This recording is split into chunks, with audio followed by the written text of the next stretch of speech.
kenapa saham-saham yang menurut kalian fundamentalnya bagus justru harganya turun, dan saham-saham yang menurut kalian bahkan perusahaannya rugi itu bisa naik arah berjilid-jilid. Kita akan cari tahu jawabannya. Mungkin udah 1 sampai 1,5 tahunan ini kamu lihat saham seperti perbankan itu harganya turun terus, sedangkan kita melihat saham-saham konglomerasi yang mana dia itu harganya naik terus, padahal sering ada analis yang berkata bahwa ini perusahaannya rugi, kemahalan, dan lain-lain. Nah, kita akan bedah apakah fundamental ini ada pengaruhnya terhadap kenaikan harga, dan kita sebagai investor tuh harus ngapain? Coba kita cari tahu, saya akan presentasi buat kamu. Oke, kembali lagi ke kelas gratisan ya. Dan sekali lagi seperti biasa disclaimer, ini bukan ajakan jual beli saham. Ini juga cocoknya buat kamu yang saldonya di atas 500 juta. Kita akan bahas kenapa fundamental kok turun terus, saham yang bagus-bagus, saham yang company-nya rugi gitu, bisa terbang ke langit ketujuh. Kita bahas dulu. Ya, ini mungkin akan sedikit berbeda dengan pandangan para ahli, karena saya bukan ahli ya, saya cuma investor jalanan. Kamu bisa lihat logika berpikirnya dan nanti kamu renungkan sendiri. Oke, kita next ya. Ini pemahaman yang pertama dulu. Naik atau turunnya sebuah saham itu tidak ada urusannya dengan fundamental. Ini kalau kita bicara mengenai market ya, yang setiap hari itu harganya bergerak-gerak di pasar saham. Kita akan pahami dulu beberapa istilah ya. Satu adalah market cap. Oke, market cap ini yang orang sering bilang adalah valuasi dari sebuah perusahaan. Oke. Gampangnya ngomong gitulah, market cap-nya berapa ya? Berarti sekarang nilai company-nya 1 triliun, 2 triliun, 100 triliun, 500 triliun, or whatever it is. Dua, ada istilah yang namanya free float.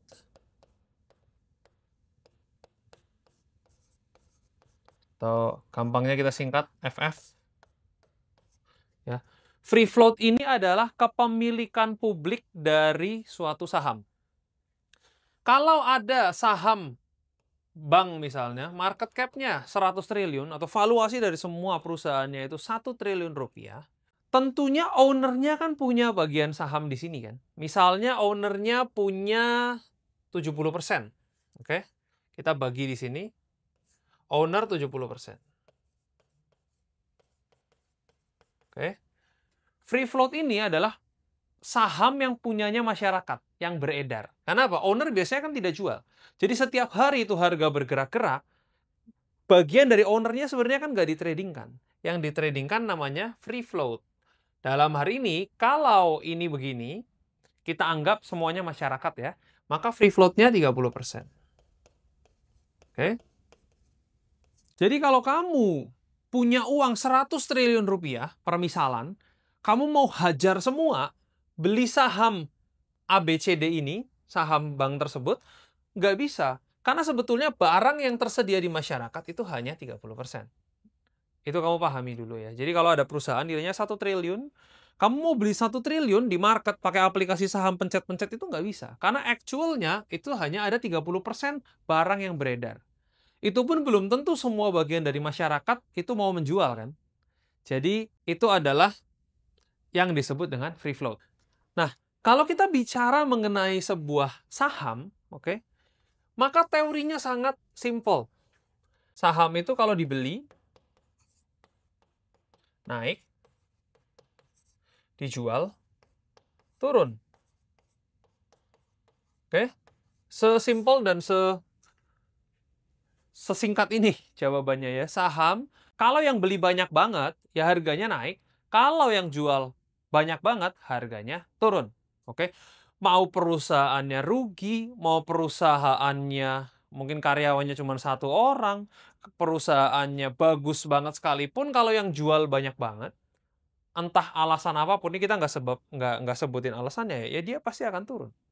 Makanya, apapun urusan fundamentalnya, kalau yang beli banyak banget, entah di pom-pom influencer atau apapun, atau karena orang lagi hype, atau karena orang lagi FOMO, ya harganya naik. Sesimpel itu saja saham itu bergerak. Kita nggak bicara yang beli ini akan profit apa enggak ya. Tapi kalau dibeli ya pokoknya harganya naik. Bisa aja nanti kalau sudah naik tinggi sekali, dia tidak bisa jual karena tidak ada yang beli, ya bisa aja. anything can happen in the market. Tapi kalau kamu bertanya pertanyaan, kok itu perusahaan nggak jelas misalnya, atau perusahaan saya nggak tahu apa, atau bahkan perusahaan rugi, harganya naik, ya bisa saja karena banyak yang beli. Ini adalah jawaban yang simpel. Nanti saya akan jabarkan lagi di slide-slide selanjutnya. Mudah-mudahan kamu nggak bosen. Ini ilmu yang kamu sering komentar daging-daging, saya kasih secara gratis dan cuma-cuma. Kalau kalian bertanya bahwa, kok gila ya, bisa ya harga itu naik tinggi sekali gitu. Karena memang market itu bergerak tidak rasional. And it is good. Kalau semua orang rasional terhadap sebuah saham, misalnya ada saham ABCD, menurut mereka harganya harusnya 1.000, kalau semua orang berpikir rasional, harganya 1.000 terus. Nggak akan naik, nggak akan turun. Dan nggak ada yang untung. Karena ya semuanya begitu. Justru kita bisa mendapatkan keuntungan dari pasar modal karena ada perbedaan cara berpikir. Si A bilang ini mahal, si B bilang ini murah, maka terjadilah transaksi. Dan di harga-harga, meskipun dia naik, ada harga-harga selanjutnya, ada perbedaan kepercayaan, itu yang membuat orang itu bisa untung dan saham itu bisa naik. Contoh yang pernah terjadi, kita lihat dari kasus-kasus di kehidupan yang pernah terjadi, 2020-an sepeda Brompton harganya bisa naik gila-gilaan, ya kan? Dari, kalau nggak salah, market price-nya itu 15-20 juta, diangkat sampai ada yang beli 100-120 juta. Pertanyaannya, kok ada yang beli di 120 juta? Ya mungkin FOMO. Orang yang FOMO mungkin merasa bahwa, oh, ini 120 juta nggak apa-apa. Buat dia ini harga yang wajar-wajar saja, dia beli. Sneakers Yeezy tahun 2017-an. Retail price-nya 3,5 juta. Orang beli 25 juta. Kenapa? Orang kok mau beli 25 juta? Kadang saya merasa nggak make sense gitu untuk itu terjadi. Tapi kan ada yang beli kan? Karena apa? Memang nggak rasional. Kalau rasional, yang dagang Yeezy reseller pada saat itu nggak untung. Semuanya maunya beli 3,5 juta. Tanaman gelombang cinta. Saya masih ingat waktu saya masih SMP apa SD gitu. Ini tren terjadi berkali-kali. Ada pohon anthurium atau something, and then ada gelombang cinta yang katanya bisa dibeli sampai 1 miliar. Kan nggak make sense kan? Kamu tinggal nanam sendiri aja gitu, beli bibitnya atau whatever. Kenapa harus sampai beli ratusan juta bahkan sampai miliaran? Atau juga ada ikan lohan. Ikan lohan dulu yang ada tulisannya atau ada mungkin coraknya membentuk tulisan apa, itu bisa laku ratusan sampai miliaran rupiah. Rasional nggak? Nggak rasional. Kita ambil contoh yang sepeda ini, dari harga 15 juta ada yang beli. 30 juta ada pembeli, naik lagi kan, 60 juta ada yang beli. 70 juta ada yang beli, 100 juta, 120 juta, 150 juta ada yang beli. Itu ibarat saham itu udah arah gitu loh.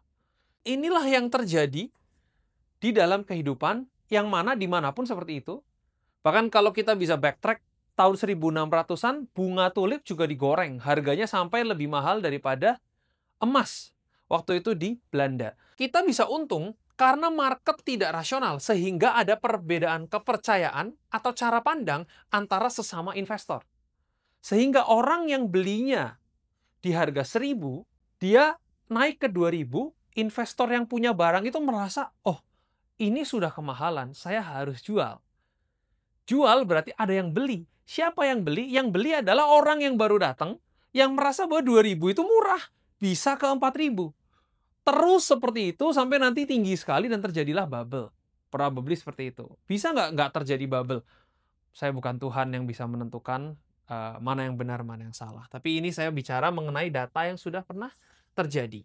Lah, lalu kita menjawab, kenapa kok fundamental bagus turun terus? Kita ambil contoh Bank BRI. Ya. Ini saya data ambil dari bisnis.com ya, dari artikel online.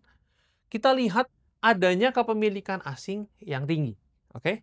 Kita baca sama-sama, investor asing baik perseorangan dan lembaga di saham BBRI tercatat sebanyak 2.676 pemegang saham atau 2.676 orang pada 31 Desember 2024. Dan investor asing ini punya 47,03 miliar saham yang setara dengan 31%. 31,04% dari total saham BBRI. Oke? Jadi 31,04%. Jadi kepemilikan asingnya tinggi. Kenapa kok harganya turun? Adalah karena kita lihat, ini saya syuting pertengahan September. Dari September sekarang ke September tahun lalu, 1 tahun ya, di tanggal yang sama, kalau kita lihat ini adalah broker summary, ini pembeli-pembelinya, ini yang jualan ya. Kalau kita lihat, ini yang kuning itu berarti asing ya. Ini local, YP ini Mirai, bisa dibilang Mirai juga banyakkan lokal yang main, DX Bahana, XL Stockbit, Mandiri, OD Dana Reksa, AZ Sukor, XC, Mandiri. Yang beli ini pemain-pemain lokal, yang jualan itu asing. Yang total jualan asingnya ini mungkin kecil ya, tapi foreign net sale-nya itu sudah 23,4 triliun rupiah. Oke, pertanyaannya 23,4 triliun rupiah itu banyak apa sedikit? Nah ini kan persepsi lagi kan. Kita lihat dulu market cap Bank BRI sekarang. Oke, di hari saya syuting ini, market cap dari Bank BRI adalah 636 triliun. Oke, 636 triliun. Ingat, kepemilikan asing di Bank BRI adalah 31,4%. Oke, ingat ya, 31,4%. Kita kalikan saja, berapa triliunkah dia? Kalau ini dikali, ya, sorry tulisan saya tulis di sini aja lah, biar 636. Oke, kalau dikali 31,04%, ya kurang lebih ini 197,4 triliun. Oke, maka 23,4 triliun ini belum semuanya, karena asing itu total punya 197,4 triliun. Oke, jadi kalau ditanya, gampangnya, kalau kamu, masyarakat seluruh Indonesia, mau nyetop Bank BRI biar turun, ini kita analisanya ini kita oversimplify, oke? Kalau kalian mau urunan dana, 197 dikurangi 23, yang mana nanti ketemunya 174, ya. Kalau masyarakat Indonesia urunan 174 triliun, buat nahan asing ini, harga Bank BRI nggak akan turun. Itu cuman gitu aja caranya. Sekarang kenapa turun? Ya, nggak ada yang berani ngelawan segini, gitu. Dan kita juga nggak tahu asing ini mau keluar sampai berapa banyak. Kan asing belum tentu mau keluar sampai habis kan, sampai nol kan. Kalau kamu kenal gitu, kamu WA, bro mau keluar sampai kapan gitu? Apakah dari 197 ini mau keluar 23 habis itu stop? Apakah dia mau keluar 97? Apakah dia mau keluar sampai 0? Nggak ngerti. Saya juga nggak ngerti. Oke? Semua yang beranalisa juga ya mungkin punya perhitungannya sendiri, tapi harusnya nggak ada manusia pun yang tahu pasti dia mau jual sampai kapan. Gitu. Saya mungkin kondisinya membaik atau whatever. Saya nggak mau memberikan analisa lah di sini. Saya cuma mau kasih logika berpikirnya aja. Oke? Kalau orang seluruh Indonesia mau urunan, mau nahan gitu, jadi market mover di Bank BRI bersama-sama ngebit sejumlah ini gitu, asingnya keluar semua, ya udah harganya diem, nggak akan turun. Gitu aja cara berpikirnya, oke? Jadi kalau ditanya kenapa perbankan turun terus, ya belum ada yang sanggup melawan asing jualan. Itu hanya pendapat pribadi saya. Gitu ya, saya bisa aja salah. Oke, kita next lagi.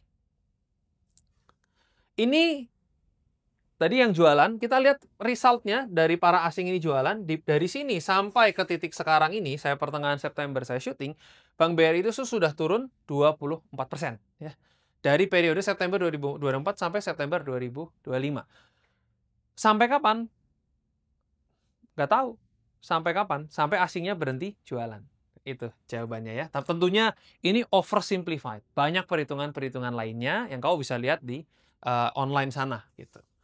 Boleh kita next lagi? Lalu kalau begitu, apa sih fungsi daripada fundamental? Kalau orang ini cuman ya jualan sama beli aja gitu. Oke. Satu sebagai benchmark. Benchmark itu tolak ukur. Apakah suatu perusahaan ini tergolong murah atau mahal? Tapi tidak serta-merta mempengaruhi keputusan pembelian. Ingat, semua investor atau setiap investor itu memiliki cara pandang yang berbeda-beda. Oke. Baju harganya 15.000 beli di Shopee misalnya, ada orang yang bilang itu murah, mungkin ada orang yang bilang itu mahal. Saya nggak ngerti. Ada baju lainnya, mungkin merek-merek branded, kaos harganya 30 juta misalnya, ada orang yang melihat itu murah, ada juga orang yang melihat itu mahal.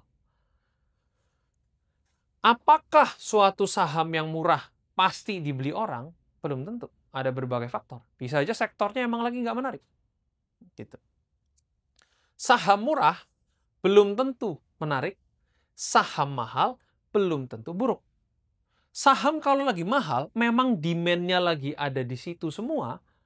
Kalau kamu nunggu harganya murah, nggak akan pernah dapat. Sahamnya udah terbang dulu. Gitu. Saham, kalau sudah murah, tapi memang momentumnya lagi buruk, industrinya lagi buruk, misalnya batu bara, misalnya batu baranya harganya lagi jelek banget, ya sahamnya turun dan akan di situ-situ aja, karena emang kondisinya belum membaik, momentumnya belum ada. Jadi jangan terjebak dalam kata-kata fundamental mencari, oh ini saham menurut gue murah. Ya pikir, murah atau memang lagi jelek aja kondisi industrinya, sehingga semua perusahaan di sektor tersebut harganya memang lagi murah. Dan kamu beli pun belum tentu dia naik. Karena momentumnya nggak ada. Gitu. Oke? Ini satu. Dua adalah patokan menarik untuk investor jangka panjang. Kalau kamu punya uang 1, 2, 5, 10 miliar, mungkin kamu merasa fundamental ini belum serta-merta menarik. Tapi kalau orang yang punya uang 10 triliun misalnya, ya, atau orang punya uang 5 triliun, gitu, mereka harus berhitung fundamental ini, karena size mereka besar. Mereka harus pastikan mereka masuk di sebuah saham, itu di valuasi yang murah. Karena orang-orang dengan ultra, apa tuh istilahnya, HNWI ya, High Net Worth Individual. Kalau ini aja belum matters, tapi kalau udah kalau udah ultra high net worth individual, you have to think of this. Okay? Karena kalau dengan duit segini, kamu tuh nggak bisa trading di sebuah saham. Ujungnya kamu bukan membeli saham dengan pencet-pencet di aplikasi, tapi kamu membeli actually bisnisnya. Makanya kamu harus pikir kan, ini perusahaan saya mau genggam, saya mau pegang dalam tempo waktu yang mungkin 15-20 tahun, kamu harus make sure kamu dapat harga yang terbaik. Sama seperti kamu beli eceran sama beli grosir. Kamu kalau beli barang grosir, pasti kamu ekspektasinya ini gue harus dapat di harga yang terbaik. Karena gue belinya gede. Oke? Jadi kamu pasti akan menurunkan kamu punya analis-analis untuk berhitung. Oke? Oke, analis tolong hitungin. Gue pengen masuk di saham ABCD, gue harus masuk di valuasi berapa untuk bisa mendapatkan yield, misalnya kan mungkin dividend paying company, yieldnya 6% atau 7%, dia mencari, oh gue nggak mau 7%, gue maunya di harga sekian supaya yield saya 9% misalnya.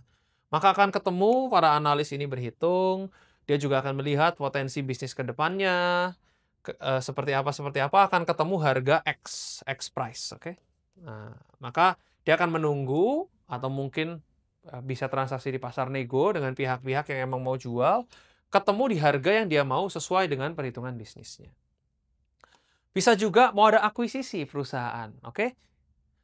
Saya suka dengan bisnisnya, ya. Saya suka dengan bisnisnya. Bisnisnya mungkin bisnis ESG, bisnis yang green, gitu ya. Dia menawar valuasinya. Dia harus berhitung fundamental.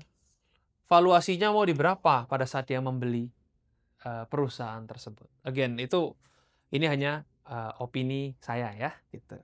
Nah, sekarang apa yang harus kita lakukan setelah kita melihat ini? Ya? Boleh kita next lagi? Sekarang saya mau berikan contoh. Ini perusahaannya tidak saya sebut. Ya. Ini juga perusahaannya, ya pokoknya ini ada sebuah chart ya dari perusahaan salah satu penghuni LQ45 di Bursa Saham Indonesia. Perusahaan ini adalah perusahaan yang semuanya dihandle oleh profesional. Pemilik sahamnya asing, menjadi mayoritas. Perusahaan yang sangat sehat, net profitnya juga solid. Perusahaan yang besar, di lapisan masyarakat ini semua ada produk dari perusahaan tersebut. Kita lihat harganya dari 2011 sampai 2025. Actually, kalau kita tarik, ini cuma berada di sini-sini saja, ya, nggak kemana-mana. Kalau kamu beli tahun 2011, harganya sama 2025 sama. Jadi kamu nggak naik-naik harganya. Meskipun ya dividen, dia memberikan dividen. Kenapa? Karena tidak ada kepentingan akan harga saham. Perusahaannya itu nggak ada urusan sama harga sahamnya berapa. Jadi jangan dipikir kalau perusahaannya harga sahamnya di market itu rendah, berarti nanti profit company-nya turun. Nggak ada urusannya. Dan para profesional-profesional ini yang dibayar menjadi karyawan profesional, meskipun direktur-direktur utamanya, nggak ada kepentingan dengan harga sahamnya. Kapan naiknya saham ini? Ya nggak tahu, sampai nanti pemegang saham mayoritasnya peduli terhadap harga sahamnya. Gitu. Jadi, ini contoh yang paling nyata bahwa kalau memang ownernya tidak punya kepentingan terhadap sahamnya, oke, ya nggak apa-apa juga. Ini salah nggak seperti ini? Nggak salah. Perusahaannya bergerak dan sehat-sehat aja dengan net profit yang solid. Tapi kan harga sahamnya nggak sampai plafon gitu naik kan? Nggak ya, karena memang nggak naik juga nggak apa-apa. Gitu. Ini saya cuma memberi contoh aja. Gitu. Lalu kita sebagai investor retail nih seperti apa? Ya, kita boleh next. Oke. Nomor satu, pastikan kita pakai uang yang dingin. Karena uang yang dingin ini akan membuat kita pikirannya juga jadi lebih dingin. Karena dengan kita trading pakai uang dingin, kita bisa bertahan terhadap fluktuasi market. Kalau uangnya uang makan, harganya turun 10-15%, mungkin kamu udah panik. Aduh, gue bisa jadi nggak bisa makan nih. Makanya pastikan uangnya itu uang dingin. Pasti kamu yang 500 juta ke atas, you understand about this. Kadang saya tuh bikin konten, ada yang komentar, bro, kalau orang punya duit 500 juta, dia pasti udah ngerti tentang beginian. Jawabnya belum tentu. Oke? Satu, kita harus punya perspektif dulu, 500 juta it's not a big amount. Sorry to say. Di dunia saham ini, 500 juta itu tidak menjadikan kamu anggota prioritas. Oke? Dua, kadang ada orang yang ingat tapi butuh di-remind lagi. Karena orang kadang-kadang keluar greedy-nya, keluar kalapnya. Jadi video saya ini banyak yang nonton orang-orang ultra high net worth. Mereka kadang-kadang nonton ini tuh bukan berarti mereka nggak tahu. Oh iya, bener juga ya. Aduh, menjadi sebuah refleksi pribadi buat mereka. Makanya banyak direktur emiten bahkan pas ketemu saya ngomong, saya nonton video kamu yang ini gitu. Jadi menjawab pertanyaan para netizennya, apakah saya ngomong teori ini nggak valid di kalangan-kalangan atas, jawabannya kurang tepat. Gitu. Oke, dua, punya trading dan investment plan yang jelas. Kamu mau trading jangka panjang atau jangka pendek? Kalau kamu investor yang dengan dana yang luar biasa besar, pasti kamu akan trading di jangka panjang. Kamu akan investasi jangka panjang. Nggak mungkin kamu cuma trading harian. Maka kamu punya tolak ukur yang berbeda. Kalau kamu trading jangka pendek, cuma sehari, 2 hari, seminggu, atau even day trading, ya kamu pikirin aja money flow dan bid offer, nggak usah pikirin fundamental gitu. Nggak usah ngomong kalimat-kalimat seperti, oh perusahaan batu bara ini nggak green, udah sunset industry, 20 tahun lagi sudah akan hilang. Yes, probably 20 tahun lagi akan hilang. Tapi kalau kamu tradingnya jangka pendek, ya kamu nggak usah urusan itu gitu. Kamu beli harga 100, jual 105 gitu kan mainnya. Jadi different methodology gitu. 3, pastikan analisa secara rutin dan cari berita-berita terbaru. Ini selalu saya tekankan di setiap video ya. Meskipun ini cara yang semua orang tahu, tapi kadang-kadang malas melakukan ini. Saya ingetin lagi. Analisa secara rutin itu penting sekali. Ikuti berita-berita terbaru, ikuti perusahaannya, ikuti manajemennya. Pelajari karakteristik tiap-tiap saham. Kalau kamu liatin satu saham over time sampai bertahun-tahun, lama-lama kamu akan paham bahwa saham ini pergerakannya itu apakah slow, apakah cepat, apakah volatile. Bahkan kalau kita bicara terhadap orang-orang yang sudah bermain saham itu 40-50 tahun, yang sekarang umur 70-an, dia tuh bisa hafal. Oh, saham Bank BRI lagi berapa harganya? Oh, lagi 3 ribuan nih. Dia bisa pikir, oh lagi murah ya. Padahal dia nggak lihat chart. Saking udah hafalnya sama saham itu. 5, ini yang penting nih. Pastikan saham yang kamu invest memiliki track record owner dan manajemen yang baik. Penting ya. Dan peduli terhadap sahamnya. Tanpa saya kasih tahu, kamu udah tahu grup-grup mana yang memiliki track record yang baik dan peduli terhadap sahamnya. 6, ini juga penting sekali. Kebanyakan orang nggak sadar diri. Jadi sadar diri, kamu tuh investor full time atau kamu cuman investor part time. Masih urus bisnis, masih kerja 9 to 5, masih ada kesibukan-kesibukan lain yang membuat kamu nggak bisa maintain informasi ataupun harga saham ataupun fluktuasi yang terjadi di market. Jadi kalau kamu investor part time, Kamu mau ikut grup saham, mau ikut, seminar sampai kamu mual juga, kamu pasti akan ketinggalan dengan harga sahamnya. Karena apa? Ya memang kamu nggak ngikutin 24 jam gitu istilahnya. Kalau kamu investor full time, kamu di depan layar terus, ada pergerakan satu tik aja kamu pasti akan paham. Tapi kalau kamu part time, maka kamu harus punya target yang lebih jelas. Jangan terlalu muluk-muluk jadi orang gitu. Dan nyambung ke nomor 7 ya, biasanya orang nggak sadar diri terus serakah. Makanya saya bilang jangan serakah. Ya, semua udah ada porsinya masing-masing sesuai dengan kapabilitas masing-masing. Punyalah target yang jelas. Tanpa ini semua kamu sulit sekali untuk bisa profit.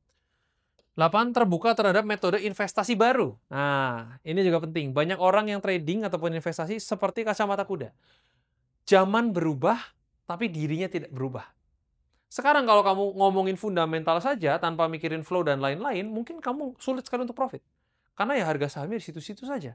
Contoh misalnya ada saham Pak PP misalnya yang naiknya sampai ke bulan gitu.